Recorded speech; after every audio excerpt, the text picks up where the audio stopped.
Hi, welcome to Priscilla's Kitchen. If you're tuning in for the first time, please go ahead and subscribe. My name is Priscilla Umeda and I'm happy to have you in my kitchen. It's very cold where we are and I'm about to make beef stew. You can scale up this recipe up or down, okay? The classics of a beef stew would all be in this recipe as I walk through them with you. But if you are tuning in for the first time, please subscribe. And if you haven't, please hit the little bell so you can know when I put up video. Here we are. This is a combination of Priscilla's all-purpose seasoning. In case you haven't had one, you need to have this. And a quarter cup of flour, all-purpose, okay? So I tend to mix my ingredients together before I pour it into the beef, or before you toss it with the beef. I want them in here because if I put these things individually, there is the higher tendency that it will not mix properly, you know? So I'm adding just a pinch of salt to it, and then I'm gonna stir. Then I can stir to combine all of it. And then here now I can sprinkle. And I'm doing this because I don't have to use all, and if it's quite too much, then I'm going to leave the other one because we're going to be using flour too into this as a thickening agent. So now I can toss, all right? Beef stew is not intimidating. It's so easy. It's very classic. It's called different names in different countries, right? So here we are. I don't like it heavily breaded, okay? But this is going to help give it a crust and also brown it very well and give us and leave us fond those bits of brown bits you have at the bottom of your pot. Here we go. That's all I want, right? And then I'm going to wash my hands and then I will take you to the pot so we can start browning it. Here we go. Here is my pot and I'm going to raise this up for you to see. And then I have this on a medium high heat, okay? And the reason for that, you always want, so here's another tip. You always want to cook your anything you braise or stew, you want a heavy bottom pan, okay? If you have Dutch Dutch pots, or you know, any of those cast iron skillets or pots will just work perfectly well. This is a heavy bottom pan, and this is what I have. I have all the other ones, but I prefer to use this, all right? Especially the size is not much. Okay, here we go. You don't ever want to crowd this pot. And what I'm doing, I'm leaving it anywhere I drop any is going to stay right there. Don't want to, once you crowd it, then it will steam. You don't want steaming. The residue of this flour will become our thickening agent, right? Not crowded. My oil was just I had a leftover of bacon fat. So if you don't eat pork, use any oil you have. But with this, I'm really trying to make this very beefy. The first thing I did was, this is chuck for sure. It's because it's a tougher cut of meat. It's perfect for beef stew. This, I'm not throwing it away. We're going to use it to thicken our stew. All right.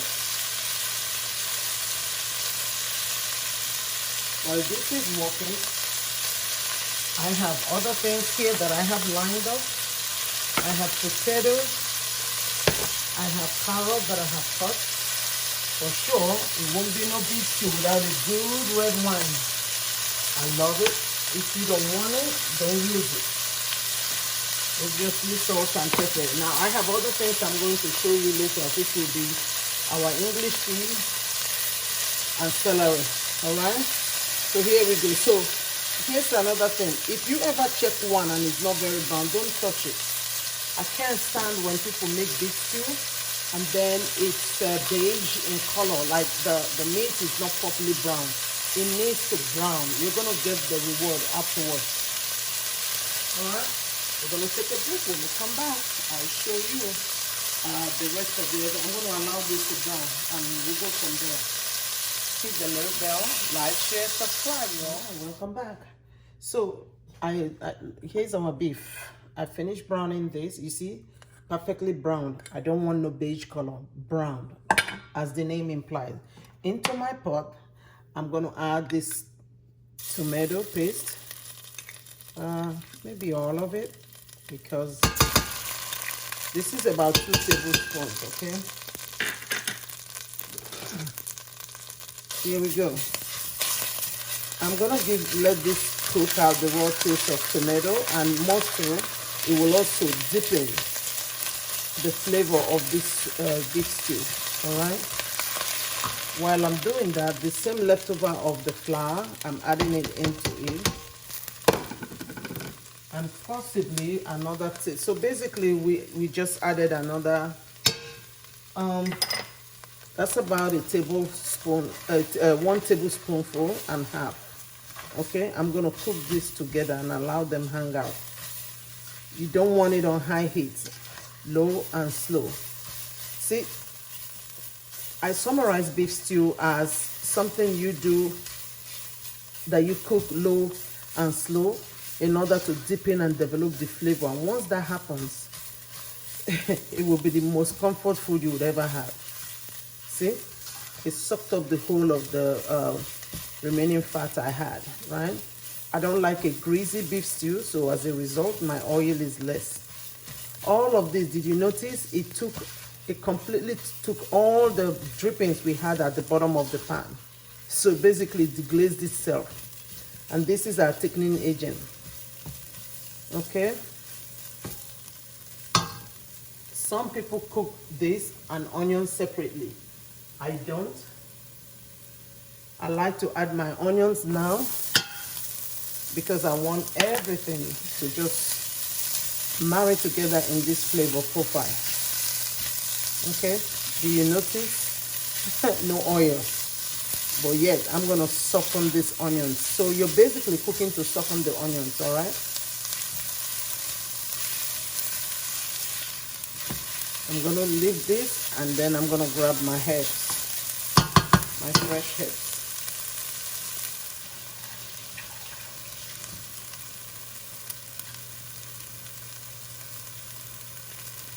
All right, keep stirring. You see, super deep. Woo, smells amazing in here. All right, here we go. You see how easy this is? Your tomato paste start darkening, then you know it's working. Your flour is all married together in it. All right, so here we go. 1 cup of red wine. Now, I always highly recommend, please cook with what you can drink. All right, this is very well aged, and it's Cabernet Sauvignon anyway. So, and that's what I have at home. You could use whatever type you have. Okay. There you go. What are we doing with this? This red wine is going to help deglaze all my pan. Ooh, we're going to cook this low and slow, and then it's going to deepen this flavor. Amazing. All right. And hey, if you don't want to cook with alcohol, you don't have to. If you don't have red wine, you could just use beef stock or beef base or whatever you have at hand. You know, you could use beef stock, beef broth. Always remember the difference. Beef stock is made with the bones of beef. Beef broth is made from the flesh. See, I told you it's our thickening agent. I'm going to introduce a little bit of water, and then I'll add my beef stock later. There you go. This is just 1 cup of water. I have beef stock coming, don't worry. So all I'm making sure now is that you don't want any clump from your flour, right? So you put that in.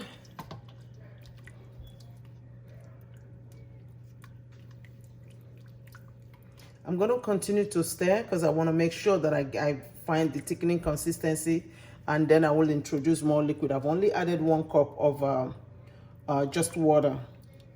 The rest will become beef stock, okay? I'll see you in a bit.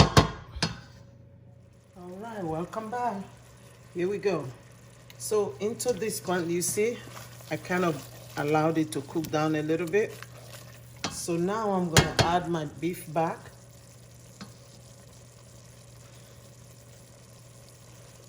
Here we go, the brown beef and every single liquid thereof. It goes right in there. And then I'm going to add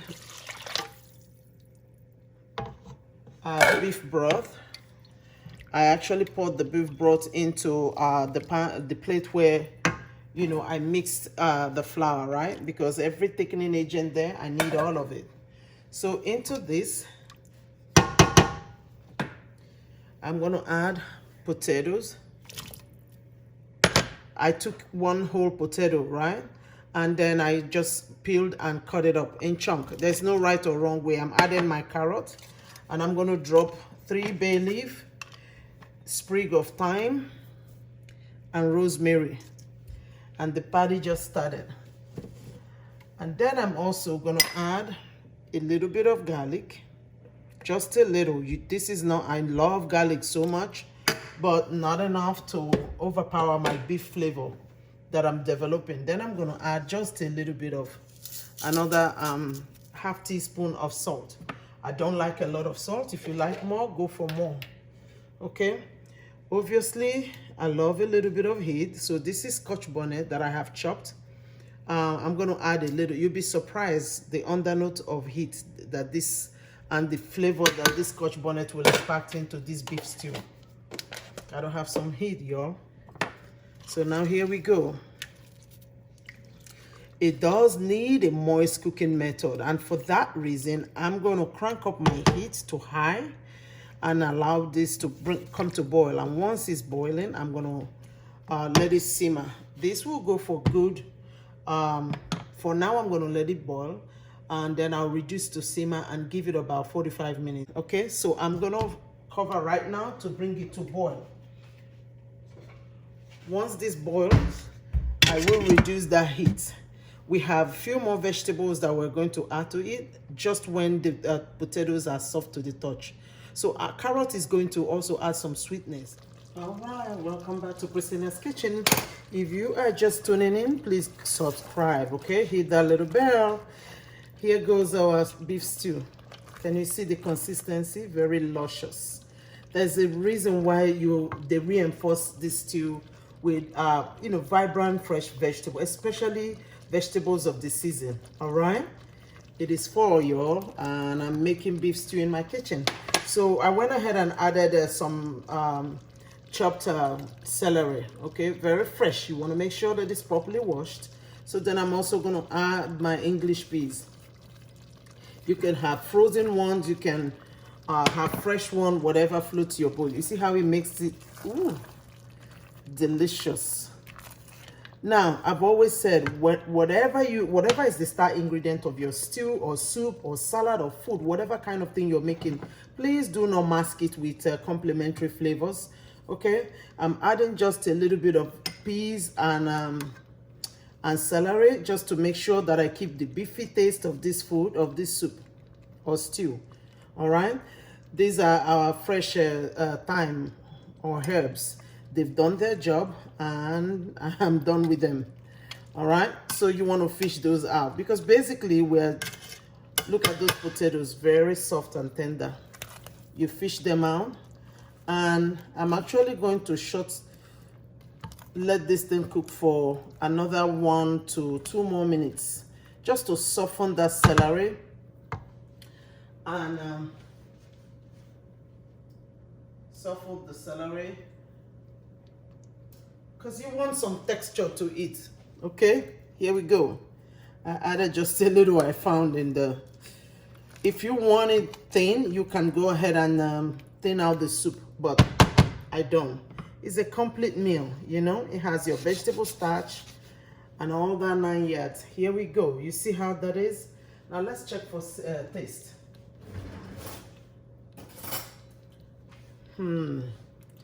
It's this time. Oh my God. It's tangy. Thyme from the wine, sweet from carrot. And then look, the texture of this soup is a combination of tomato paste, flour, and potatoes, right?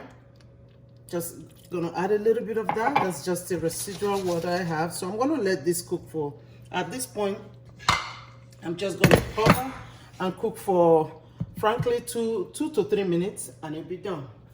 And I'll show you the finished product. See you then. Don't touch the dial. Please subscribe, share, like, tag. If it's cold where you are, there you have it. This is your cold fix. All right, y'all. You see how delicious and amazing this looks. Here's our beef stew. You're ready? Okay, I'm getting ready to feed my family. Thank you for watching. Please join me next time in Priscilla's kitchen and let's explore the season. Please get on my website and get your spices. It's going to take you a long way, save you money, and make your food taste delicious. Thank you all. Bye, y'all. Bye. Happy fall and happy Thanksgiving.